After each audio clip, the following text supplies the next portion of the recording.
Ok, daremos inicio a la conferencia de la doctora Ashley Summerfield.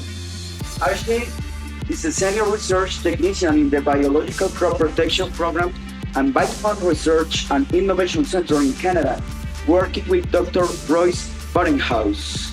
The presentation title, Practical Strategies for Thrips Control. Ashley, welcome again to ProProra 2023. Gracias. Okay, hello everybody. For anyone who's not familiar with our organization, Vineland Research is a not-for-profit, non-government organization. We do lots of wonderful research on horticulture, and my talk is going to be quite wide-ranging. Some of it is our research, some of it comes from other places. I'm hoping to cover a lot of ground and hopefully not bore anybody. Okay, so Vineland Research is located in the Niagara region of Ontario, Canada, which is this tiny little southernmost part of Canada. Most of our country is too cold for a profitable greenhouse industry, but that's not true in Niagara. We have in our province the most greenhouse acreage in Canada, and in Niagara in particular is the highest concentration of floriculture greenhouses, which is great because everyone is very nearby and we can all work together. Ontario is also the fourth largest floriculture producer in North America after California, Florida, and Michigan. So, no small fish. And we also have a very high rate of biocontrol adoption. And the reason for that is that we have relatively few pesticides available in Canada, many fewer compared to the United States, and fewer as well compared to the European Union. So growers didn't have much of a choice in the matter. Were kind of forced into a corner for using biocontrol because most of the pests that we deal with regularly exhibit high levels of pesticide resistance to those chemicals that we do have. And growers consistently rate their most challenging pest as Frankliniella occidentalis, which is commonly known as Western flower thrips. Sometimes it's called California thrips, but you'll see it referred to as WFT throughout my presentation. Okay, so the most recent survey of thrips species in Colombia that I was able to find was a survey from 2003. And that showed that 79% of the thrips species found in floriculture greenhouses in Medellin were also Western flower thrips. And so this is something that Canada and Colombia have in common, that our most dominant thrips species is Western flower thrips. I suspect that this number has changed over the years, or the past 20 years since this survey was published. And it's even been changing in the 7 years since our most recent survey in Ontario, because we've been finding more and more invasive species, new species popping up all the time. One of the species that you may have heard about is this, I think, very cute little thrips called Thrips parvispinus. And it has been quickly expanding its range over the last several years. We've seen it popping up in countries in Europe. It arrived in the United States, to the best of our knowledge, in 2020, and it first was detected in Canada on imported tropicals in 2021. And those growers who have experienced it have experienced quite a bit of hardship trying to deal with it. The strategies that we've been using for Western flower thrips don't seem to work quite as well for parvispinus. And in addition, one of the growers that we've been working with closely on this pest has already seen it develop resistance to 2 of the relatively few chemicals that we have. So it's already developed resistance to spinosad and cyantraniliprole after only 1 season of a relatively, for us, heavy spray rotation. So one of the reasons why Thrips parvispinus is so damaging is the kind of damage that it creates. This isn't true of all crops, but in certain crops, it causes this distortion, death, or like stunting of the growing tips, and just the new leaves just don't emerge properly. They look terrible, and obviously it's important to have healthy growing points. And this damage, if any, I don't know if broad mite is a problem in Colombia, but the damage often looks like broad mite damage. So it can be a bit confusing because it doesn't look like what you typically see of thrips damage. In other crops, hibiscus and anthurium, some of the damage looks a bit more typical like thrips damage, but this is Schefflera and Mandevilla, and it causes this growth stunting. And then, this is a total loss. You can't sell this product, and it takes them a long time to recover, even after you have eradicated the thrips. So there is tons and tons of ongoing research happening on Thrips parvospinus. One of my colleagues, Dr. Sarah Jandrasik, who is at the Ontario Ministry of Food, Agriculture, and Rural Affairs. She's been doing lots and lots of on-farm trials with the growers in our area who have been trying to deal with this, as well as other researchers in North America. And so you can find lots and lots of resources on the ON Floriculture blog, which I've linked to with this QR code.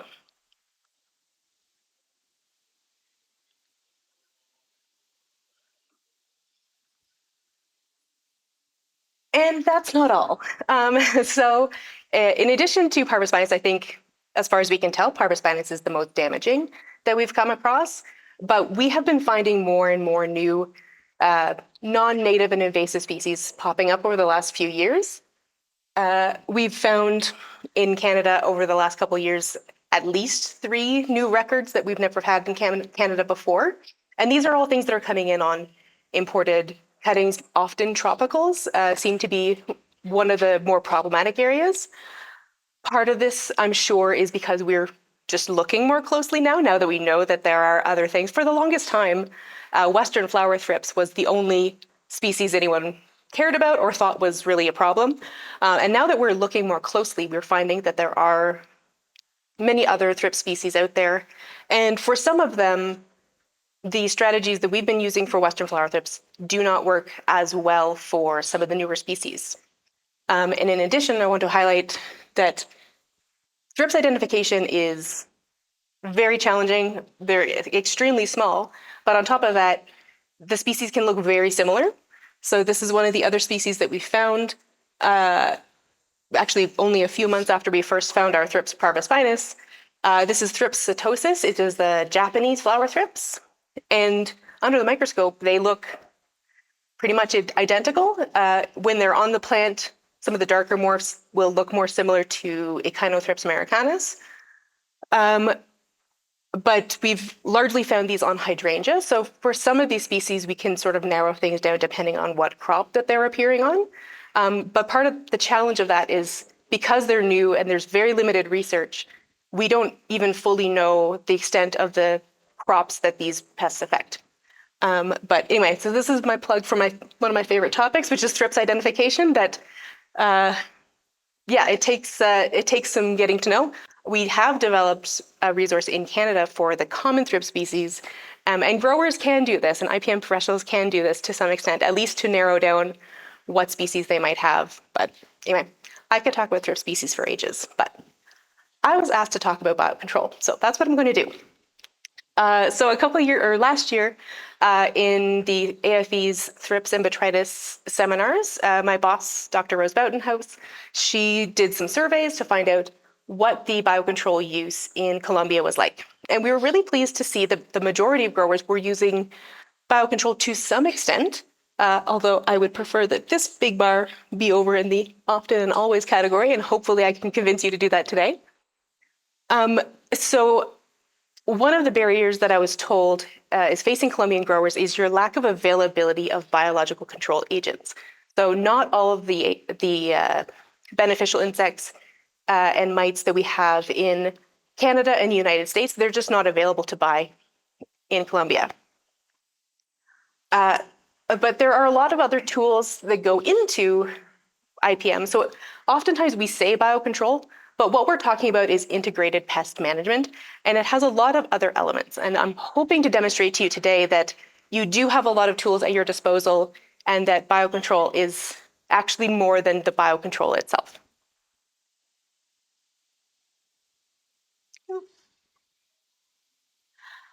And so the goal of all this is to increase our biocontrol use with the goal of reducing our use of pesticides. And I'm sure that this is things that you already know, why we would want to move away from sorry, should I be over here? Okay. So pesticides come with a lot of drawbacks, and in many cases, the benefits of biocontrol are basically just mirrors of the drawbacks of pesticides. They're, of course, dangerous to human health. Nobody likes putting on a spray suit either. Even just applying it is uncomfortable. And they can cause environmental harm. And some of them can damage your plant health and cause the plants more stress, which leaves them more susceptible to pests and diseases. But I think that the most important driver here for most growers is pesticide resistance. And ultimately, at the end of the day, once you have resistance, the pesticides don't work, which makes them useless. So why would you want to use them? So ideally, if we can start incorporating more biocontrol practices, hopefully this last bit about them not working, hopefully we can do something about that. So, as I said, a biocontrol program is actually about so much more than biological control. It's really just this tiny piece in the middle. And then what you want to be doing is all of these other things that help support and enhance biocontrol to make smarter choices about varieties that you're using and spraying thresholds, things like that. But then also, there are things that you can be doing that help set biocontrol up for success by using strategies that we call like clean start. So starting clean, starting with a crop that has a reduced pest load. So all told, all of these other supporting players do make biocontrol more effective.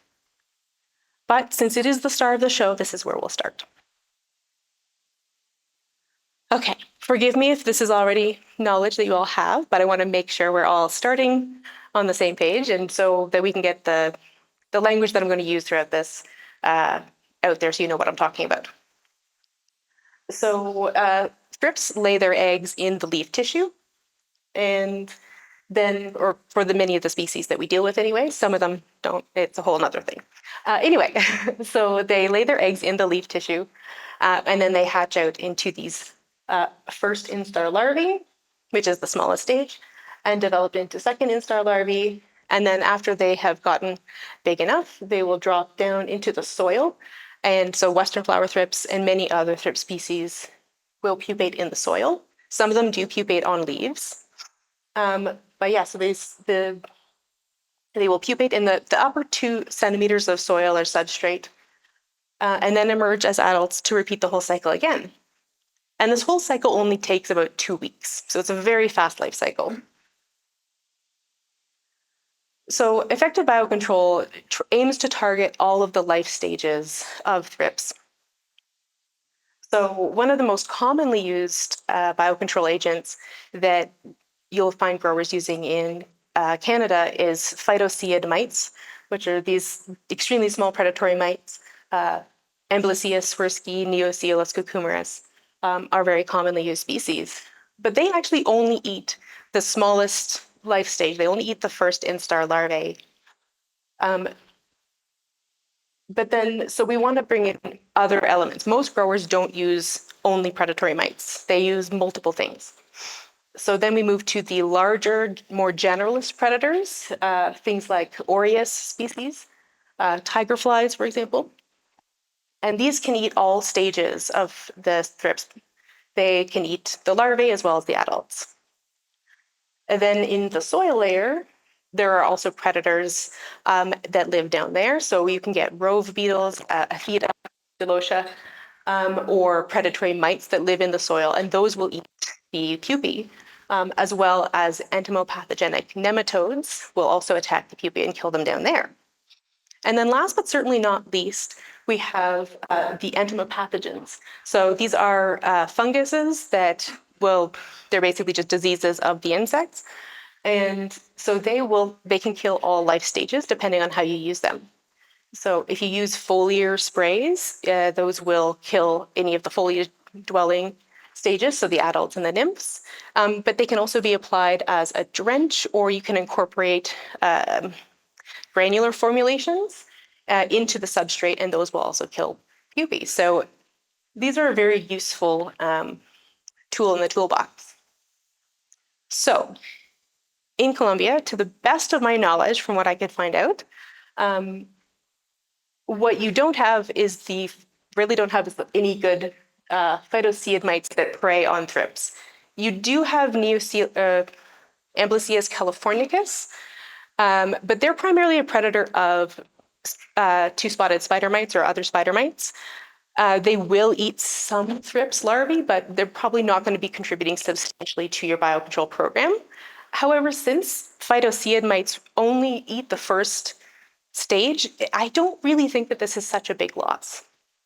In addition, for the new species that we've been encountering, these mites, the mite-based programs, are the ones that seem to be failing the most. So the predatory mites that are really great for Western flower thrips, they do not work at all for Thrips parvispinus. So you're not really missing out on that much. For the other predators, so the larger generalists and the soil-dwelling predators, these ones aren't available to buy, as far as I can tell, but they are present in the landscape. For the larger generalists, many of them are quite mobile, and you can attract those in from the landscape and they'll move in more readily. The soil-dwelling predators are going to be less mobile, so it would take longer, or you would get fewer coming in from outside. But these are the kind of species that once they've established themselves and they have a good environment to persist, they will stick around for a very long time. Okay, so you do have some nematode species available, which will be good for killing the pupae in the soil. So that is something that you can buy. And then importantly, you do have a lot of biopesticides. You actually have more species of entomopathogenic fungi available to you than we have in Canada. And you also have some other plant extracts, like things like neem oil and other plant extracts that we don't have. So you actually have a bit of an advantage on us on that side of this equation. And like I said, they attack all the life stages, so they're very, very useful. So for the things that you do have, some of the little, what do we want to say, like common either myths or misconceptions, or just tips that will help make sure that these work better. I don't know how people got this in their heads. Some people think that you can use nematodes as a foliar spray to attack foliar stages. And some previous work by my boss, Dr. Boudenhouse, has shown that this really does not work. So if you hear this from anybody, be skeptical. So they really do need to be in the soil to work. That is the environment that they come from, so that's where they work their best. And the application method that you would want to use is you can either apply them through the irrigation system, or you can do what we call a sprench, which is a mix of a spray and a drench. So you're spraying very heavily so that the solution runs off the foliage and down into the soil. And this works really well when the crop is young in propagation, when you can still, if you look from overhead, if you can still see any of the soil, that's a good time to do it. After the canopy closes, you end up wasting a lot more product. So it's not as effective once the plant gets older. And then the last thing that I would add is that nematodes are living species. They need oxygen to survive.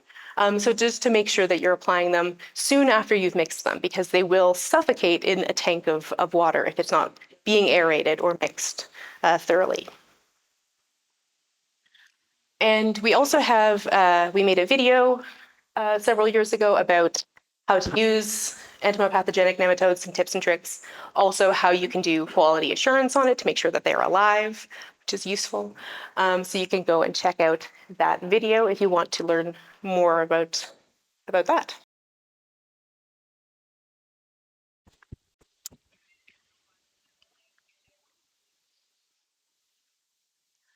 Okay, and then the other one that you have is the microbial biopesticides.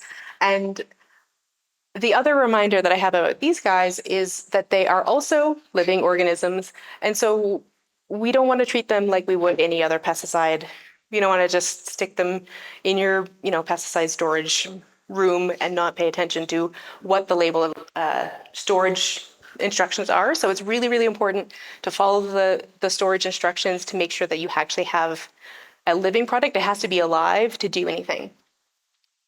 And unfortunately, unlike nematodes, there is not really a good way for a grower to be able to test if their product is still viable. So making sure that you're using fresh product, that you're following all the label instructions to store it properly.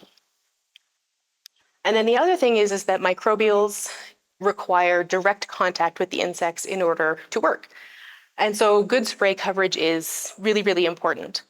But good spray coverage for fungal spores means that you want a very, very light mist that covers the leaves. You don't want runoff, because what happens is the spores will gather in like the droplets and just run off and then drip off into the ground. You might kill some of your pupae, but it's not going to be particularly effective for anything that's in the foliage.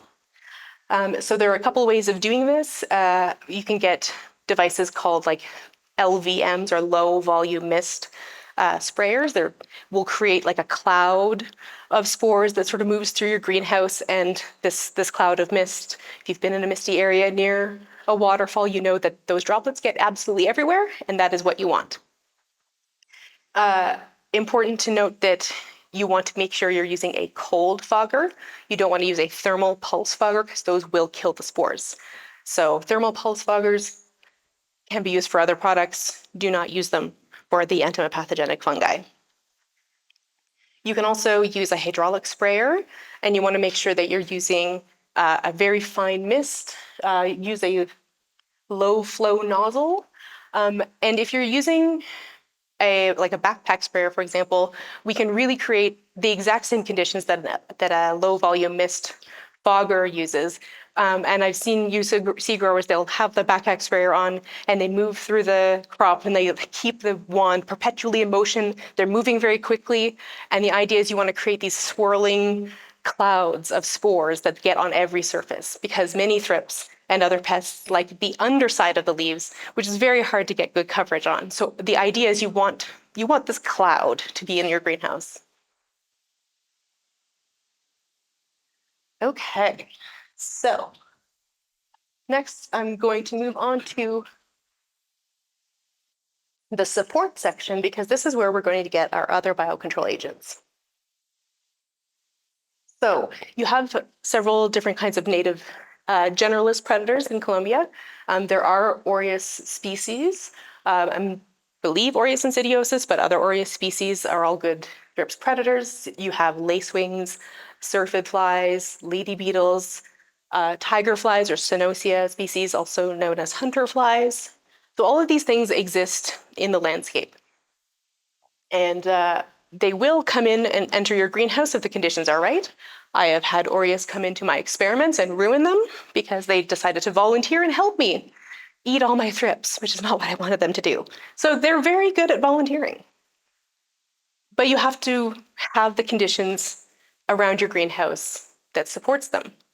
Where you won't find predators is in these landscapes around the outside of your greenhouse that have been heavily mowed or sprayed with herbicides, because they do need vegetation and flowers and whatnot to do their thing. And I know that this is the kind of habitat that is the recommendation for reducing thrips species or thrips pressure near your greenhouse. However, in one of these areas, a couple years ago, when my boss, this is Dr. Rose Boutenhouse, she decided to go looking for predators in this vegetation around a greenhouse that she visited in Bogota.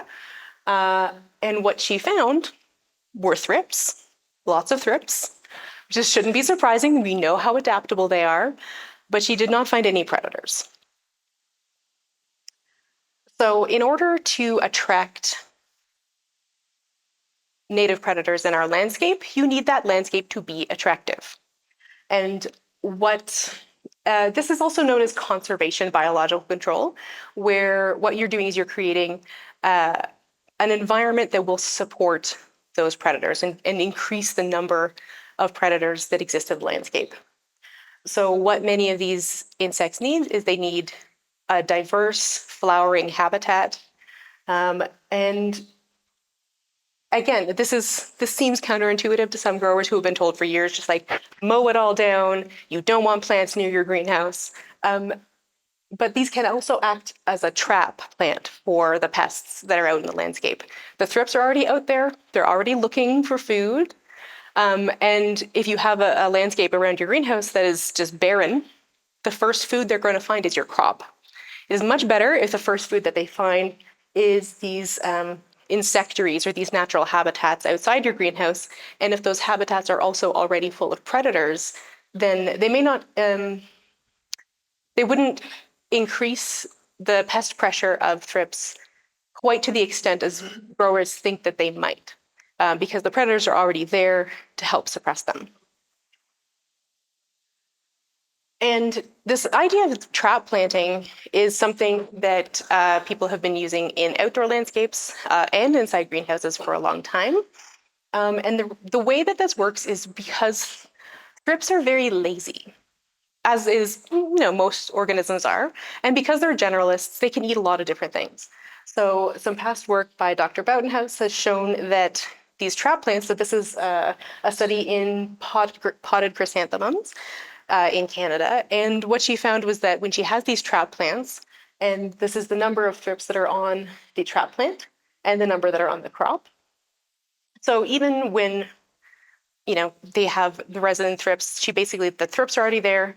She puts the trap plant in afterwards. They do still attract more thrips than the crop. However, if the trap plants are in place before the thrips come in, they're much more effective at catching dispersing thrips, because essentially they will stop at the first good food source that they find and call it a day. And we see that this happens in outdoor crops a lot. If you go around strawberry fields in Niagara, you will see them bordered with flowering hedgerows. Sweet alyssum is a very common companion trap and banker plant that you'll find. And if you go out and you tap these plants to find out what insects are in there, we find a lot of aureus and we find a lot of thrips. And what this does is it doesn't increase the thrips pressure that's in the crop. It actually reduces the thrips pressure in the crop, because the thrips are more attracted to the alyssum than the crop itself. And also that alyssum is full of aureus, and those aureus will eat those thrips, which also makes the alyssum that much more attractive to those predators. So once you have attracted some beneficials into your greenhouse, how do you make sure that they stick around? How can you draw them in from the landscape? If you created this beautiful, attractive landscape outside, you do need to draw them in somehow. And so the two key rules are you need to feed them and you need to not kill them. And I will also caveat that this does also sometimes include biopesticides. So the entomopathogenic fungi that we talked about that kill thrips can also be harmful to the beneficial insects, because they are designed to be diseases of insects, and so they do that. So that is the caveat there with the use of biopesticides. If you are relying on a lot of predators coming in from outside, you may want to reevaluate the extent to which you're using biopesticides in your crop. So the way that you can feed them is by using what we call banker plants, which are non-crop plants that you put throughout your greenhouse that have resources that the beneficials like. For aureus in particular, they like purple flash ornamental pepper, seems to be a big favorite of theirs. And sweet alyssum are two of the favorite banker plants to use for some of these generalist predators. You can also add supplemental food sources, and these include Ephestia moth eggs, brine shrimp eggs, which you will also see called Artemia cysts, and pollen. So these can either be sprinkled on the banker plants that you're using, or they can also be distributed throughout the crop. And what this does is it helps give the predators a food source when your pest pressure is low. Ideally, you want those predators to be there before you have a buildup of pests, because then they will keep those numbers down. So, but they still need something to eat. So this supplemental food helps keep them around, keep them healthy and reproducing in your crop, and waiting for the thrips to arrive to eat them.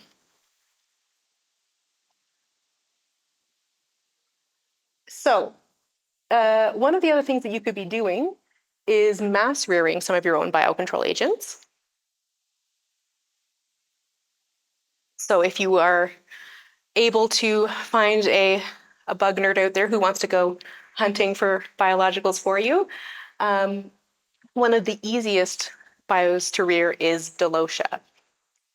They're rove beetles, Atheta, they go by many names. And these are the ones that live in the soil, and they will eat Thrips pupae, but they also eat fungus gnat and shorefly larvae that are in the soil. And they are the easiest to rear. This QR code links to a guide on how to rear them from Michigan State University. And really all you need is a plastic container. You need some kind of substrate like coconut coir or peat moss, vermiculite, some kind of mix of these, and then some kind of ground up food. And we usually use dog kibble when we're rearing them. I've also seen recommendations for chicken feed, cat food. They are not picky. And they are really the easiest thing to rear. So if you're interested in starting rearing your own predators, these are a really great place to start. Another one that you could be rearing, it's a little bit more challenging than rove beetles. Very few things are as easy as rove beetles, but it's well worth the extra effort because aureus are such good thrips predators that these will definitely pay for themselves in terms of the effort you put in.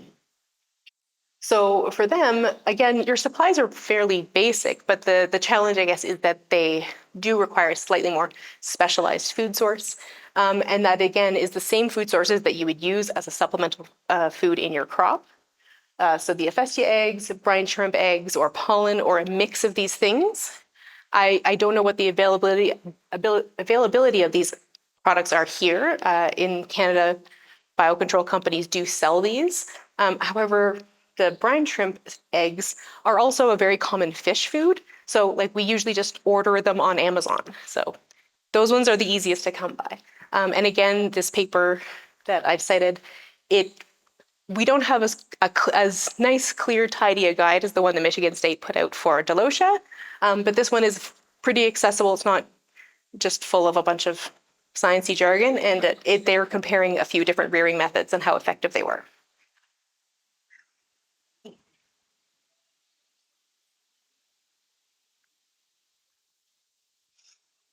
And then the other coin of the don't kill your beneficials angle is about the effect of insecticides on your beneficials. So the single best thing you can do is if you want to preserve a healthy population of predators is to use as few pesticides as possible. It's not surprising that insecticides also kill beneficial insects, but some of them are definitely worse than others. And biocontrol companies like Copert and BioBest produce these databases that look at the compatibility of pesticides with beneficial insects. But a note on the definitions here. This number 1, harmless or slightly harmful ranking, green light, that can include up to 25% mortality of your beneficial insects, which I don't think is insignificant. But that also only accounts for the mortality rate.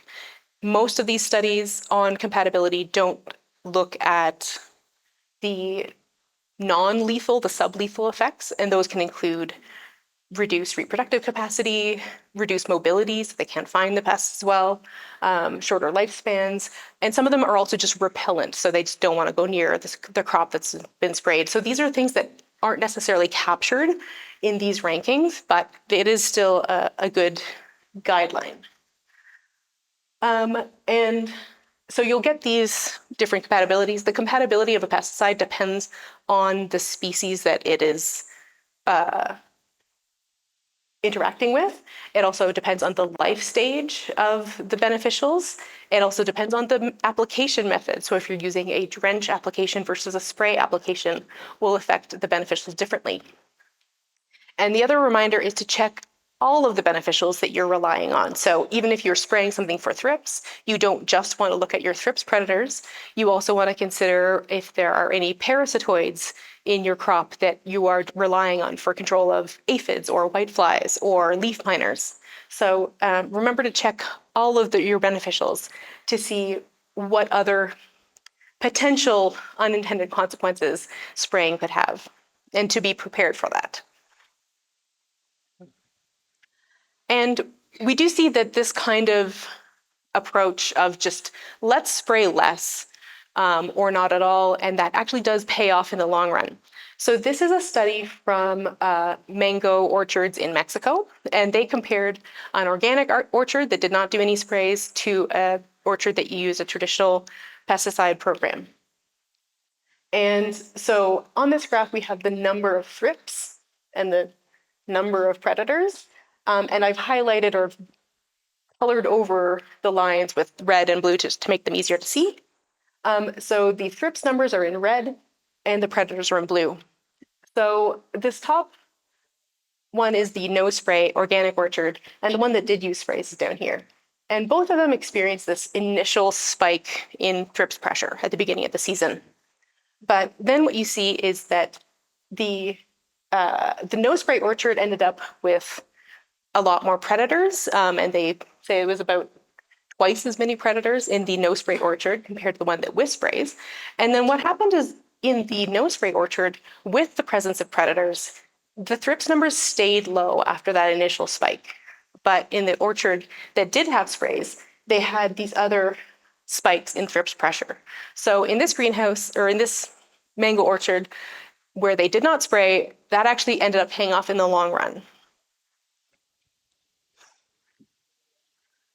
So the other thing that you can do to set your program up for success, and this can be applied to whether you're using a biocontrol program or if you're using a pesticide program. This is good advice either way, is that you want to start with as few pests as possible. So how do we start our crop as clean as we can? So ideally, we keep them out in the first place. And this depends on where you're getting the pests from. Are they coming in from outdoors? Are they coming in on imported plant material? Or are they being moved around from other parts of your farm? Some growers forget that your own farm can be a source of infestation for other parts. And then there are a number of ways of addressing those different sources, including insect screening, mass trapping, cutting dips, and sanitation. So we'll go through each of these a little bit. So outdoor populations. Then what we found in Canada is that once upon a time, we believed that all of our Western flower thrips were coming in on imported plant material, because that's how they got to Canada in the first place. But research that I did during my master's degree, we looked at populations inside and outside chrysanthemum greenhouses. And what we see is that the pest pressure outside, which is this dashed line, is much higher than the pest pressure that we have on inside the greenhouse. But this pattern, this correlation between outside and inside was extremely close. And so, we were able to see that the outside populations were a very strong predictor of what the inside populations were going to be. And this showed us that we're actually getting most of our thrips from outside now, which was not always the case. And it said we need to pay more attention to how do we stop them coming in from outside. And the best way to do this would be insect screening. It's a bit of a hard sell for growers. It is expensive to install in your greenhouse, but excluding pests is not only beneficial for thrips, but other things that come in from outside. So whiteflies, aphids, any other flying pests, this will help reduce. Now, not all thrips not all insect screens are small enough, have a small enough mesh size to be able to exclude thrips because they're so small. But if it's small enough for thrips, it is small enough for every other flying pest. And one of the big concerns that we hear from growers is they're worried about what effects will have on the climate inside their greenhouse. And here's the companies that do produce these materials have done a lot of work on trying to enhance airflow and address some of those concerns. And they've also found other ways to enhance the screens while still using a larger mesh size. So there are some that have certain optical properties that confuse or repel flying insects. And so that allows you to use a larger mesh, but it still has a repellent effect and reduces the number of pests that will come in from outside. So there are other options out there. The downside of this is in Colombia, if you are relying on outdoor predators coming in as a large part of your biocontrol program, it will exclude those too. So this might be something that is extremely valuable in Canada because we can buy and put our own predators in. However, if you're excluding a lot of your pests, you don't need as many controls inside to combat them. So this might actually not be as much of a downside. The other easier and more accessible way of reducing the number of pests that come in from outside is mass trapping. And there has been a debate raging for decades as to whether blue or yellow sticky traps are the best for Western flower thrips. And the reason why this debate is ongoing is because there are publications saying no, yellow is best, no, blue is best, and back and forth and back and forth. And part of this is that the environmental conditions inside your greenhouse, the lighting, what kind of cover type you're using, even the color of the foliage of the crops behind it, can all affect how attractive the sticky cards are. And then a recent study from the Netherlands threw another wrench into this debate. Apparently different populations have different preferences. So they found that Western flower thrips populations from, I think it was Belgium, had a different color preference than the thrips in the Netherlands. So one of them liked blue and one of them liked yellow. So the moral of the story that I'm getting from all of this research, and we've done some of this research ourselves, but I've come to the conclusion that if just use yellow, because they catch other things, they're much more attractive to whiteflies and fungus gnats or shore flies. But if it is thrips, you're really specifically trying to target thrips, just do the test in your own greenhouse. It's actually a really easy study to do. You put up yellow, you put up blue, and you find out which one catches the most thrips. That is much easier than all of these scientists debating for years and years in the publications as to what works best. So this is a greenhouse study in chrysanthemum where we either dipped or did not dip the cuttings. And we used two different products. We used landscape oil, which is a mineral oil-based insecticide, and Botanigard, which is Beauveria bassiana. And you can't see the red line because the mineral oil and the Botanigard performed exactly the same. So the yellow line is hiding the red one. And we also saw if we combine that with biocontrol, how did that play out? And so this graph shows you the number of thrips per pot. This was potted chrysanthemums. And the untreated control, the population skyrocketed, as they do. And then biocontrol was able to, by itself, was able to bring down the population quite a bit. But it wasn't as good as even just the dips by themselves, how much this reduced, starting with a much smaller starting population is incredibly important, particularly in these first few weeks after you receive your cuttings. And then the dips plus biocontrol, of course, help the biocontrol work even better. But I think the moral of the story is no matter what program you plan to use, dipping your cuttings first, doing a clean star method to begin with, is going to set up whatever program you use. It's going to make it more successful. And we had the opportunity to test these treatments out for Thrips parvispinus last year.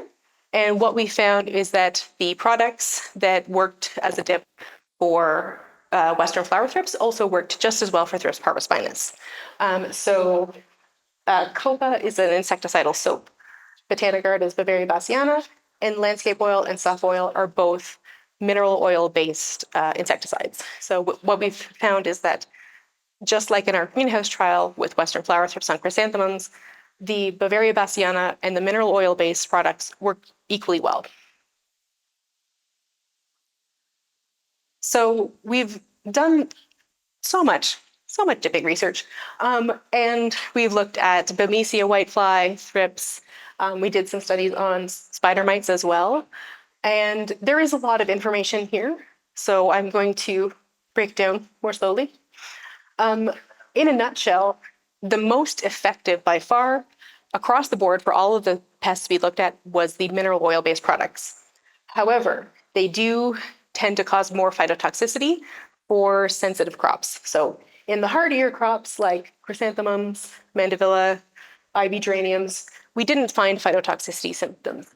However, in the sensitive crops, the higher rates, so 0.5% rates of the mineral oils did cause quite a bit of phytotoxicity. However, we found that if you use a much lower rate, so 0.1%, they were just as effective as the 0.5%, but did reduce the amount of phytotoxicity. But it is still a danger depending on how fussy the crop is that you're dealing with. Bavaria bassiana was very effective for thrips and did not cause any phytotoxicity. So if thrips is your target and you're worried about phyto, then that's a very safe choice to go with.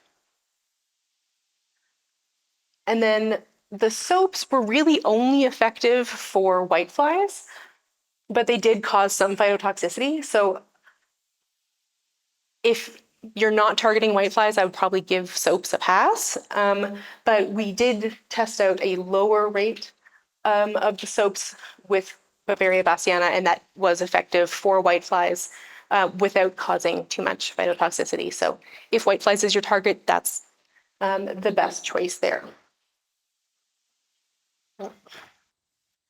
And then the standard caveat, do your own phytotests in your crop. The formulations in Colombia might be different than what we have in Canada. So you do want to test a small amount of your crop first to make sure that they can handle it and you're not going to melt your cuttings. That would be bad. So yeah, do your own tests first. Make sure that your workers are working from the cleanest, youngest crop first, and then moving towards dirtier crops later in the day, or working on them on separate days, just to avoid having your own farm be your own source.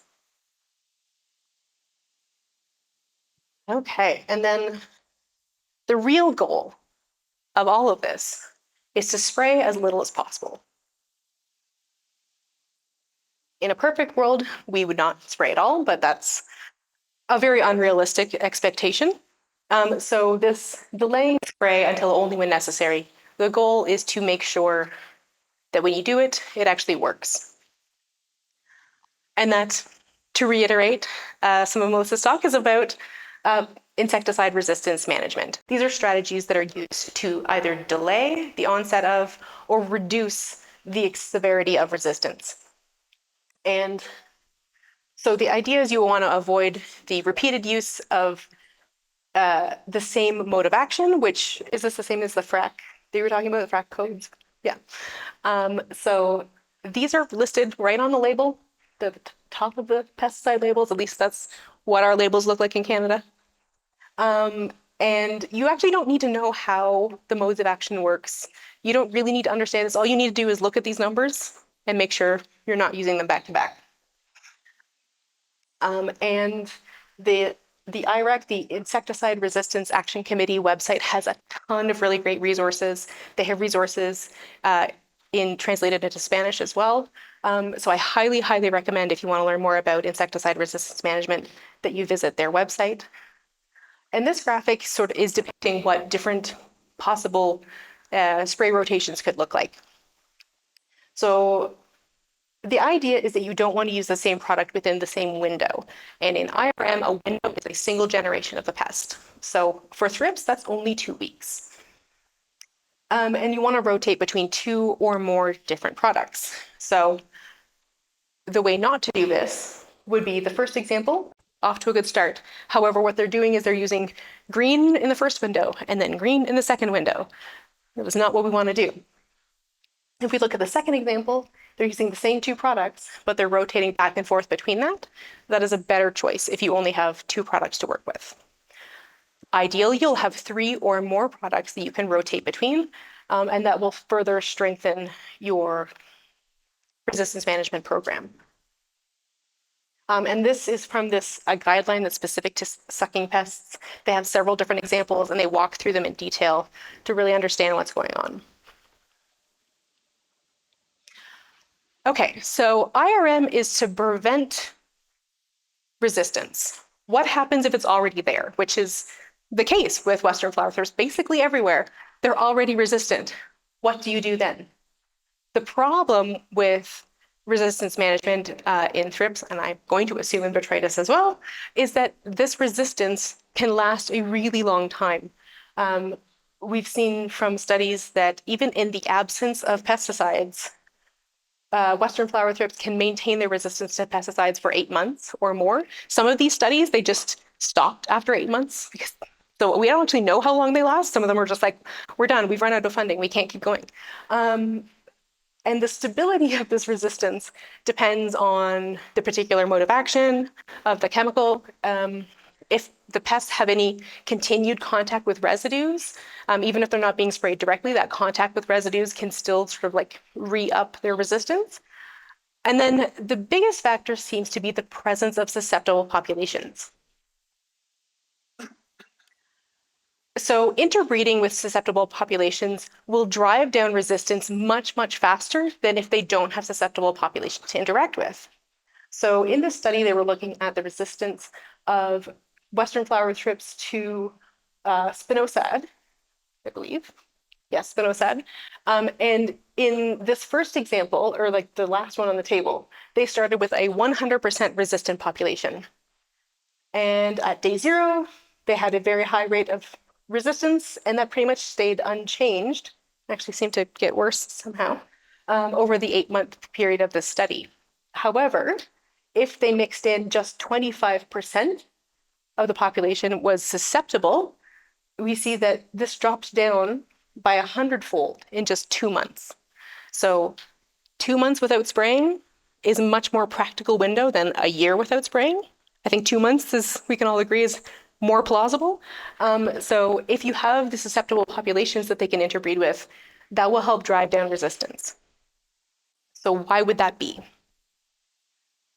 Well, pesticide resistance comes with what we call a fitness cost. So essentially, it might benefit them, or it does benefit them in the presence of insecticides. However, these resistant populations often perform less well when there's no pesticide. So that might be a lower reproductive rate or a shorter lifespan, or we've seen some where they have a lower survival rate through the pupation process for whatever reason. In the absence of pesticides, that advantage that they have disappears. So if we have this population, say we started with half and half susceptible and resistant, and if we treat this population with pesticides, only the resistant ones remain. So now you have a 100% resistant population. Congratulations. Without pesticides, however, over time, and not even that much time depending on the study you look at, over time, the susceptible thrips will outcompete the resistance ones. So the longer and longer you can go, the more susceptible thrips you'll have in your population. And so to demonstrate how this whole thing works together in the real world, I'm going to show you an example from sweet pepper greenhouses in Spain. So this was in 2 neighboring provinces in Spain, Murcia and Almeria. And in Murcia, they grow a wide variety of different crops, indoor and outdoor crops. They have lots of pesticide-free outdoor habitat because most of the crops that they grow outdoors, they don't really use a lot of pesticides. And then biocontrol adoption in Murcia is also very high, similar to what we have in Canada. In Almeria, however, they grow mostly greenhouse pepper. The authors describe this as a sea of plastic because it's just all of the agricultural land is just greenhouses, and it's all full of peppers. And so they have very little pesticide-free outdoor habitat for thrips to hang out. And they also have a relatively low biocontrol adoption rate. So what these researchers did is they sampled thrips from these greenhouses. They were both greenhouses that they sampled from, or multiple greenhouses that they sampled from, were using chemical control-based thrips management strategies, but they were all also using the IRM, the insecticide resistance management best practices. And what we found is that this landscape diversity really had a huge impact. So in this graph, this is the percent mortality of thrips when they were treated with these 3 different pesticides.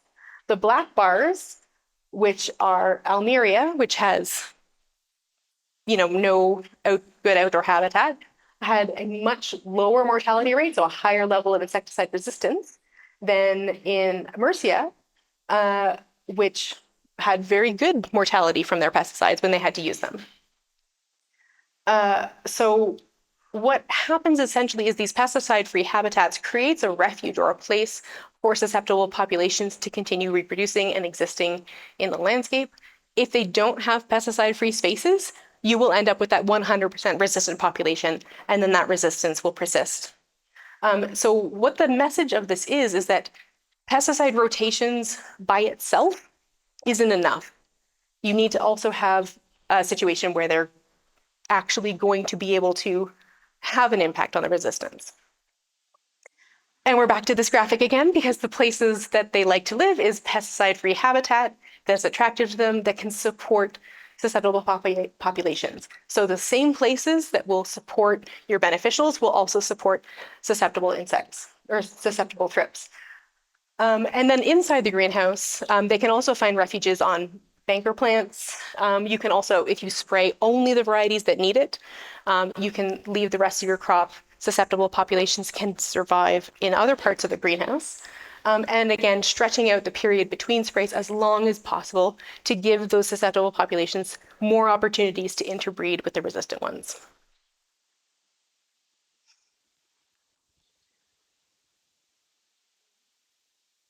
Okay.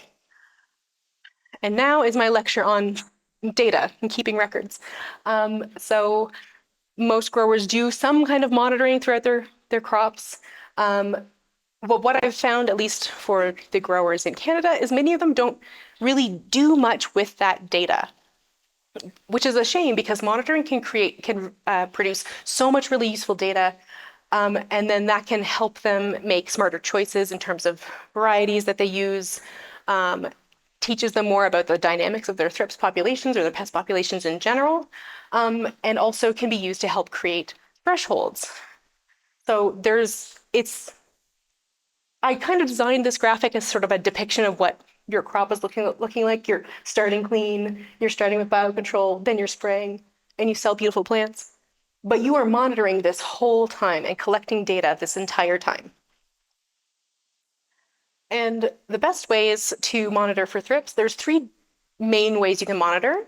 Plant taps, I think, are the preferred method for me because it's a good balance between quality data and speed.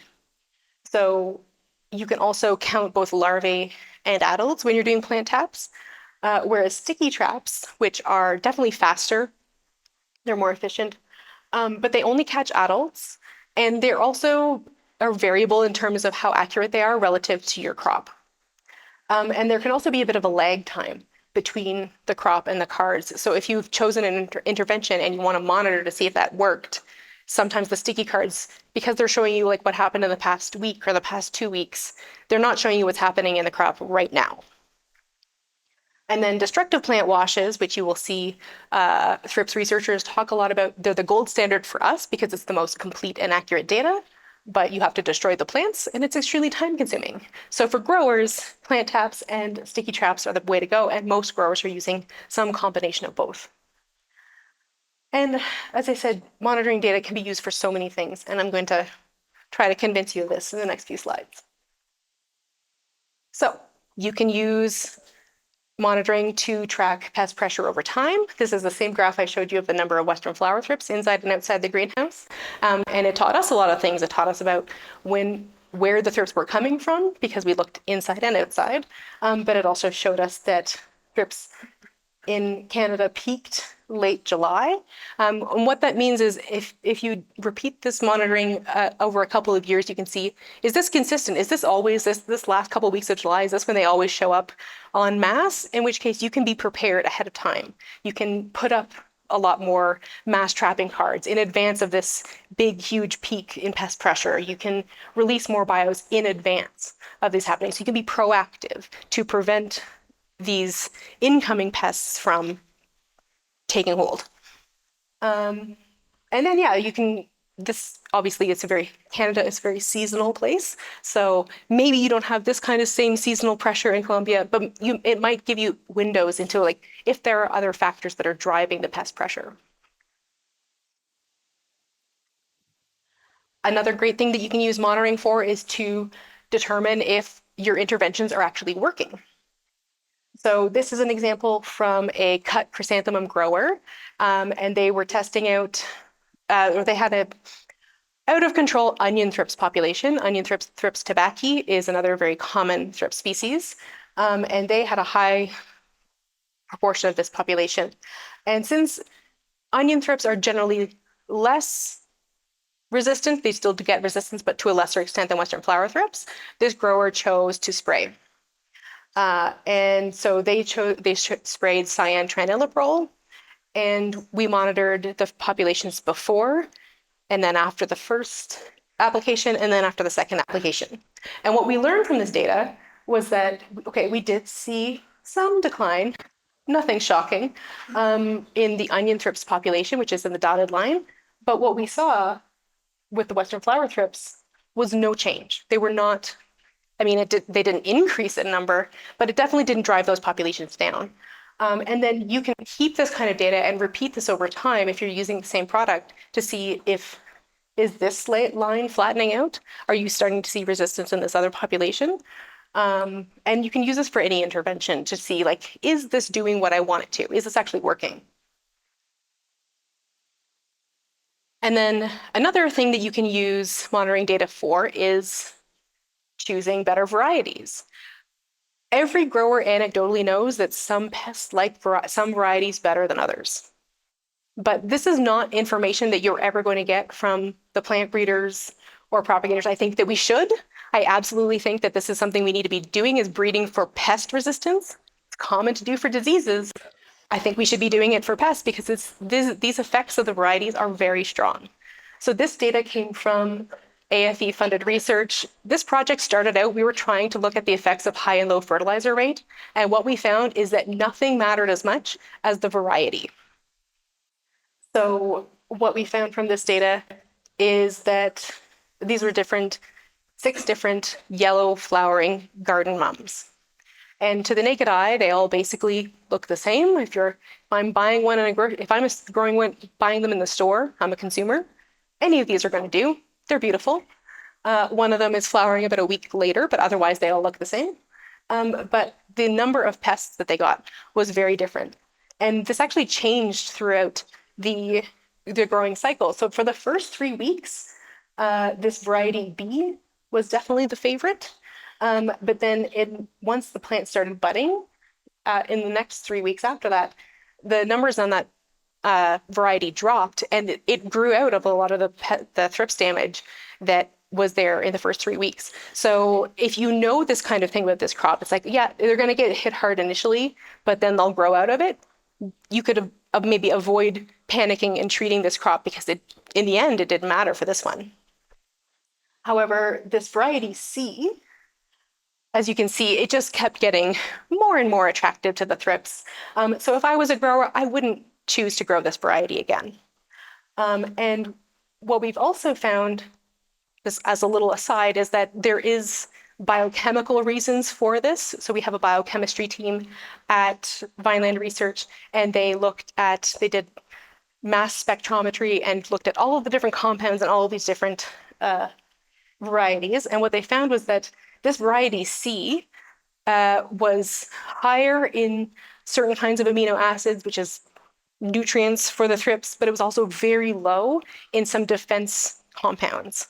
So chlorogenic acid, I think, is one of the big ones. It was much, much lower than the others. And so the biochemistry within the plant, so there's something happening within these varieties, and this is something we could be breeding for. But in the meantime, as growers, if you collect this kind of data, you can just be choosing not to buy the varieties that attract the most thrips. And then lastly, you can also be using this to create action thresholds. And this can take some doing and some practicing. But basically the idea is that you want to determine where is the economic injury level, which is the number of pests that are actually creating damage as it relates to if you can sell your product. And then you're going to figure out what the economic threshold is, and that's lower than that. So what is the point at which you have to take action in order to prevent the economic injury level from being reached? And it can take some practice year after year. Okay, if I wait to spray until this time, can I keep things under the threshold? And then like maybe you push it another week and see what happens. It's where you find the sweet spot. And there are no general recommendations for this, for thrips, because it's going to vary by crop.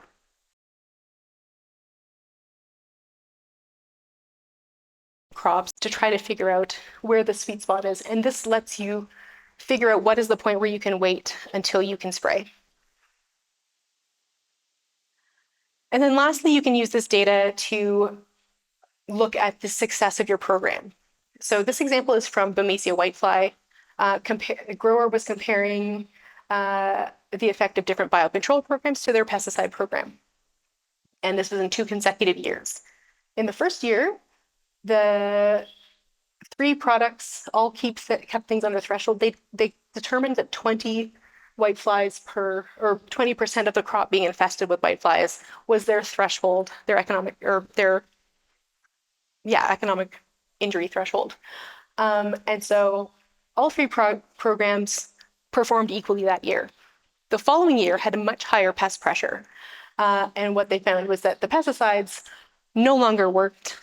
It was above threshold. They had 9% crop losses in that treatment because pesticide resistance meant that they weren't able to keep on top of them.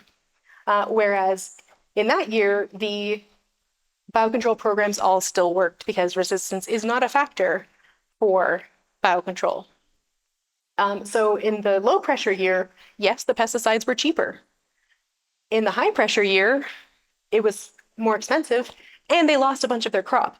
So this grower, using this data, this really convinced them that like, yes, in the long run, overall, year to year, biocontrol was the way to go because it was the most reliable.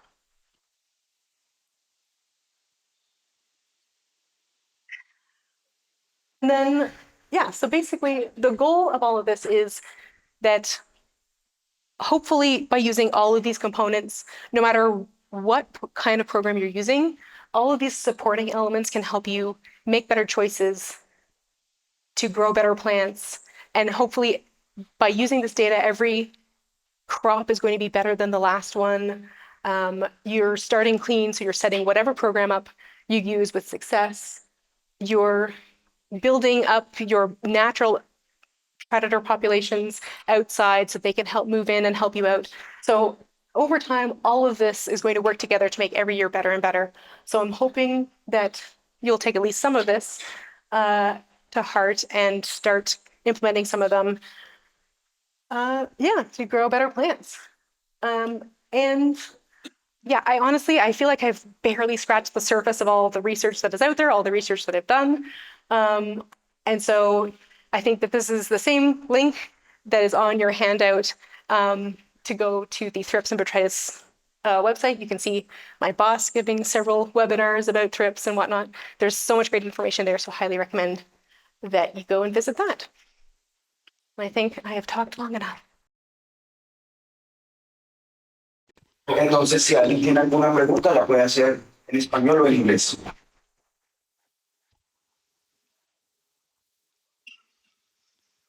Gracias.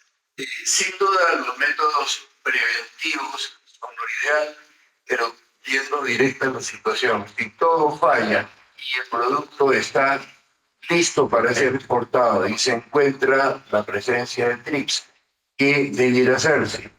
Entiendo que se ha probado con una cierta eficiencia fosfina, pero se ha vuelto algo difícil de conseguir. ¿Hay algún producto que permita fumigar con más eficiencia o un método que resuelva esto antes de tener que exportar un producto que eventualmente será fumigado con bromuro y metilo? Yeah, so for post-harvest treatments, that's actually not something that we've really looked at for thrips. Generally speaking, if you're worried about thrips in post-harvest, it's too late. Ideally, for your crops, you want to be doing some kind of cleanup. If it's cut flowers, obviously you need to be reducing your thrips population before the flowers are being produced. And particularly with Western flower thrips, they will be damaging your flowers and you won't be able to sell them anyway. So by the time you get to post-harvest for thrips, that's probably too late. For potted plants, we do advise that growers do a cleanup spray, so ideally that waiting till the last minute to spray, is preserving the efficacy of your pesticides so that you can clean things up before shipment. But in terms of other post-harvest treatments, that's not really research that we have done, and I don't really have any information on that. Question is about LED lights. LED lights. So you want to know how, like, what the effect of LED, like supplemental lighting, is on pest populations? Is that the general idea? I know. Yeah, so people have done some tests using different LED light colors with mass trapping where they sort of are shining the light above like a sticky trap. And that has proven effective somewhat. It's a bit cumbersome because having to put a light on every sticky trap is probably something that most growers aren't going to do. I know for really highly mobile species, using light traps, particularly for things like moths, like the nocturnal pests, those can be really effective. For thrips, I don't know if it's practical at this point. And then in terms of the effect of supplemental lighting on the thrips themselves, I don't actually know if there's been research on the lighting effects on the thrips. There have been some people who have looked at the effects of different types of LED lights on the movement and behavior of the beneficials. And I know that there are some parasitoid species who do respond differently to different LED lighting conditions. But that's actually something that is something that does need a lot more research now that more and more growers are using LED lights in their operations. One addition to that we might be adding in the next couple of years is we've been testing the use of UV light on crops and specifically on thrips. That project ends next July, and I'm hoping that from that it's possible to bring UV light in Colombia. There's a lot of work more to do because it's going to be robotic or something, but it looks like the UV light is being very successful. How it will work in some crops like roses or mums, we're not sure yet. But the UV light is killing a great number of thrips. It actually is preventing the remainder from reproducing. So there's hope there. The question is about Lecanicinium lecanis. Lecanicinium lecanis, a different entomopathogenic fungus. Do you have another experience about it? No, that's actually one of the products that we can't get in Canada. So I've never worked with it. I've come across it in the literature, but because it's not something our growers can use, in my research, I've been really focusing on tools that growers have right now and available to them, because the regulation process, the label expansions, and even just getting new pesticides registered in Canada can be very, very slow. I'm sure that the same thing is true in Colombia. So yeah, I haven't done any research on that particular kind of pathogen. We in Canada, we only have Bavaria bassiana and Metarhizium brunium, also known as Metarhizium anisopliae. So those are the only ones I'm very familiar with. The question is about something like plants, marigold. You know that is a traps or a trap. What is the total number of plants, or what is your recommendation about the plants with Oreos and this kind of say the plants? Yeah, so I know that my boss, Dr. Boutenhouse, has done a bunch of research on trap plants in the greenhouse and the ideal number. Generally speaking, the best or most effective methods seem to be creating little islands, so larger, more attractive masses. So instead of having just like one plant, you want to have several plants all together. So it's just like this giant target that's going to draw them in. But in terms of the number per greenhouse it kind of depends on the method. So if you're using them as banker plants, ideally a lot of growers are using hanging baskets, and then they're sort of hanging those up so that they're sort of continuously throughout the greenhouse. And it depends on what you're using it for. So you mentioned Aureus insidiosus. They are good travelers, so they can fly around. So you might need fewer in your greenhouse than you would for a less active flyer. But generally speaking, the more the more is better, but I'm not sure if there's any. I know that Rose has developed recommendations for trap plant concentrations within chrysanthemum greenhouses, but in terms of banker plant concentrations, I'm sure that there is recommendations out there, but I think that the key is like making sure you're using them at all. But making sure they are spread out throughout the greenhouse. And yeah, for trap plants, larger islands are better. For banker plants, they can be spread out. And for some of these outdoor habitats, again, the larger concentrations of the larger islands of plants is more effective than having just individual plants by themselves, because you just want to create like a larger target to draw things in.